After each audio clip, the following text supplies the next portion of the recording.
کمر درد اور چیز ہے، جوڑوں کا درد اور چیز ہے۔ جو کمر درد ہے، آپ کی پوری کمر جو ہے وہ 4 حصوں سے مل کے بنی ہے۔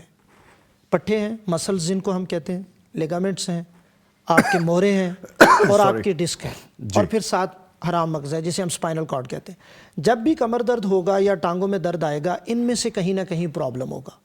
عام جیسے میجر پرابلم ہم کہہ دیتے ہیں جی یہ پٹھوں کا کھچاؤ ہے ایک پیشنٹ کو، لوگ اس کو چک پڑنا بھی کہہ دیتے ہیں، مسل سپیزم بھی کہہ دیتے ہیں، وہ ایک بڑی وجہ بن جاتی ہے۔ خواتین میں آپ نے جس طرح ذکر کیا، اب ایک خاتون کی شادی اگر 25 سال کی عمر میں ہوئی ہے، اور یہ میں خاص کر چاہوں گا کہ لوگ اس پہ توجہ دیں، 35 سال تک وہ بچے پیدا کرنے کی عمر میں ہے۔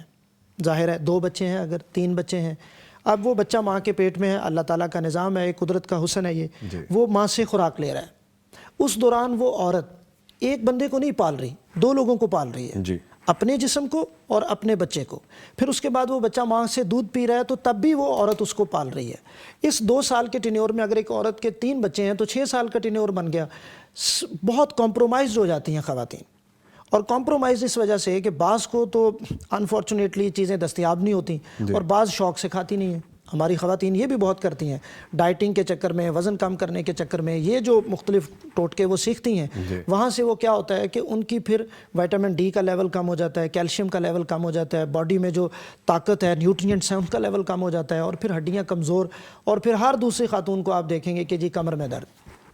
اور وجہ یہی ہے کہ وہ اپنا خیال نہیں رکھ رہی۔ جب وہ اپنا خیال نہیں رکھ رہی، اپنی ڈائٹ کا خیال نہیں رکھ رہی، اور پھر سلیپ پیٹرن بہتر نہیں ہے، تو پھر وہ کمپرومائزڈ ہونا شروع ہو جاتی ہیں۔ دوسرا آپ نے کویسچن پوچھا کہ سردیوں میں، سردیوں میں یہ ہوتا ہے کہ یہ جب جتنے بھی جوڑ ہیں، جن لوگوں میں جوڑوں کا درد رہتا ہے، وہ پرون ہو جاتے ہیں، کیونکہ بہت سارے فیکٹرز ہیں۔ جیسے ایک میجر فیکٹر یہ ہوتا ہے کہ جو ہمارے فلوئڈ ہوتا ہے پوری باڈی میں، وہ ظاہر ہے ٹمپریچر اس کا کم ہو جاتا ہے، اور جوڑوں میں بھی فلوئڈ ہوتا ہے۔ جیسے یہ ہمارے نی جوائنٹس ہیں، ان میں قدرت نے یہ ایک بند چیمبر کی طرح بنایا ہوا ہے۔ اس کے اندر یوں سمجھیں کہ جیسے گاڑی میں، موٹر سائیکل میں موبلائل ہے، اس طرح کی ایک گریس والا مٹیریل ہوتا ہے، تھک جیل ہوتی ہے، لوبریکینٹ ہوتا ہے، اسے ہم کہتے ہیں۔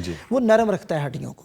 جیسے 2 یہ اوپر والی ہڈی ہے گوڈے کی، یہ نیچے والی، اب یہ دونوں ہڈیاں رگڑ کھائیں گی تو قدرت نے ایسا خوبصورت نظام بنایا کہ وہ ایک دوسرے کے اوپر رگڑ نہیں کھائیں گی، بلکہ وہ اس جیل کے اوپر، وہ فلوئڈ اس کو سپورٹ کرے گا، وہ لیکوڈ کے اوپر موو کریں گی۔